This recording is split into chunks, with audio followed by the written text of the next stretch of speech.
Super Donta versus the invaders from Zargoth. It was a quiet Tuesday night in Flint, Michigan. Donta, now known to the city as Super Donta, had just finished his evening shift at Eddie's Diner. He wiped the last of the grease off the grill and hung up his stained apron, eager to go home and catch some reruns of his favorite old sitcoms. "You done yet, Donta?" Eddie called from the back, his usual gruffness softened by a long day. The heavy-set man waddled into the front, a cigarette dangling from his lips. "I ain't paying you overtime to sit around dreaming."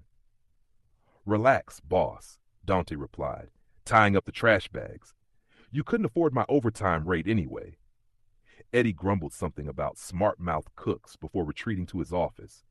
Donta smiled to himself and headed out the back door to toss the trash. He was halfway to the dumpster when a strange sound caught his ear. A low hum, deep and resonant, like a giant tuning fork. Donta stopped, his sharp senses kicking in. He tilted his head, focusing his super hearing on the source of the noise. The hum grew louder, morphing into a mechanical roar. The night sky over Flint lit up in green and purple hues as a massive alien ship descended, blotting out the stars. The craft was unlike anything Donta had seen before, sleek and angular, with glowing symbols etched into its hull. A series of high-pitched tones echoed as the ship landed in an abandoned lot across from the diner, crushing rows of rusted cars beneath it. "Oh, nah," Donta muttered, dropping the trash bags. "Not tonight." The ship's hatch hissed open, and a ramp extended with a metallic clang. From within emerged a squad of reptilian aliens, each one towering over 7 feet tall. Their scaly skin glimmered under the fluorescent glow of a nearby street lamp, and their glowing weapons hummed with energy.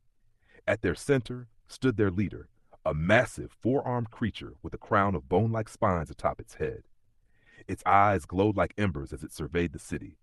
"I am Garlax, Supreme Commander of the Zargothian Fleet," the alien roared, its voice booming across the empty streets. "Humans of this primitive planet, your world now belongs to us. Surrender your resources or face annihilation." The smaller aliens let out guttural cheers, raising their weapons. Inside the diner, Eddie poked his head out the window and immediately ducked back in. "What in the name of greasy burgers is that?" Donta cracked his knuckles and pulled off his hoodie, revealing his blue cape and makeshift mask.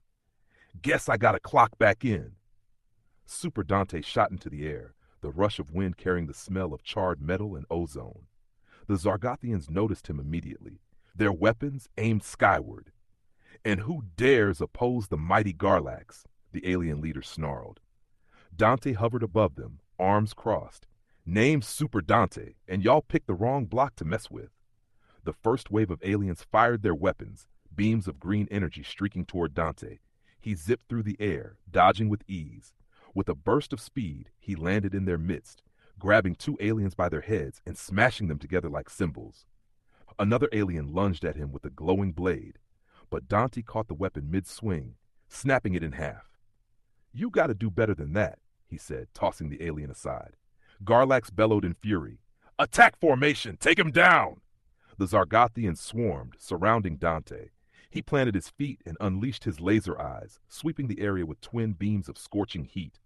Explosions erupted as alien weapons and armor melted under his assault. But the aliens kept coming, their sheer numbers forcing Donta to stay on the defensive.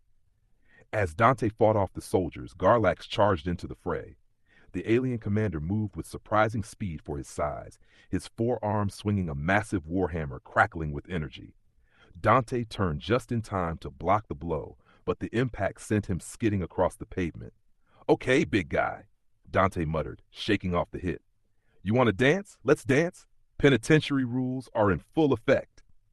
Garlax swung again, but this time Donta ducked under the hammer and landed a punch square in the alien's chest.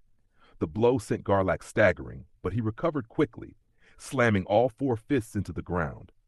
The shockwave rippled outward, toppling nearby cars and knocking Donta off his feet. "Your strength is impressive, human," Garlax said, his eyes narrowing, "but it will not save you." Donta wiped a trickle of blood from his lip. "You ain't seen nothing yet." Donta leapt back into the fight, using his super speed to outmaneuver Garlax's hammer strikes. He delivered a flurry of punches, each one cracking the alien's armor. Meanwhile, the remaining Zargothians regrouped, aiming their weapons at the hero. Dante heard the telltale whine of their energy cannons charging and spun around just in time to unleash his laser eyes, intercepting the blasts. The fight raged on, with Dante slowly gaining the upper hand. He used every trick in his arsenal: super strength, flight, laser vision, and even a few improvised moves with a broken street lamp. One by one, the aliens fell, their weapons destroyed and their morale shattered. Finally, only Garlax remained. The alien commander, battered and bruised, glared at Dante with seething rage. "You may have bested my troops," he growled, "but you will not defeat me." Garlax activated a hidden device on his wrist, summoning a beam of energy that enveloped him in a shimmering shield. He charged at Dante, his movements faster and more precise than before. The battle reached its climax as Dante and Garlax traded blows, each one shaking the ground beneath them. Sparks flew as Dante's fists collided with Garlax's energy shield. The alien swung his hammer in a wide arc, but Dante caught it with both hands, his muscles straining. "You're strong," Dante said through gritted teeth. "But I'm stronger." With a mighty roar, Dante shattered the hammer and delivered a punch that sent Garlax flying into the side of his own ship. The alien leader slumped to the ground, defeated. Dante hovered over him, his laser eyes glowing. "Tell your people, Earth ain't for sale." Garlax snarled but nodded.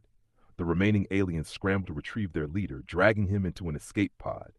The ship's engines roared to life and the invaders fled, their craft disappearing into the night sky. Dante landed back in the diner parking lot, his cape singed and his mask slightly askew. Eddie stepped outside, his face pale as he surveyed the wreckage. "What the hell happened out here?" he asked. Dante shrugged, dusting off his hands.